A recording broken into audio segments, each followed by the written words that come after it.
रामू एक गरीब किसान था और छोटे से गांव में रहता था और वो बहुत ही कम काम करता था। और उसकी पत्नी बोली, अरे तुम तो सारा दिन घर पर ही बैठे रहते हो, कोई काम तो कर लो।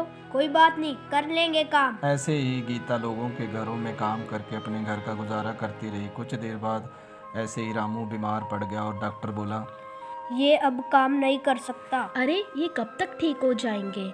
घर पे तो कुछ खाने पीने के लिए है ही नहीं। ऐसे कई लोगों के घरों में काम करती और घर का गुजारा चलाती रही। कुछ देर बाद रामू अपने घर के बाहर बैठा हुआ था। कुछ लोग उसे आकर बोलने लगे, अरे भाई कोई काम धंधा कर लिया करो, सारा दिन घर पर ही बैठे रहते हो। ऐसे में रामू को सुनकर बहुत गुस्सा आया, वहाँ से चला गया।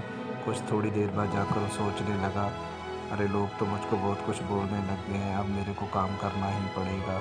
और वो अपने खेतों में काम करने लगा और रात दिन उसने एक कर दी। और कुछ देर बाद वो पैसे वाला बन गया और कुछ लोग उसे सलूट करने लगे।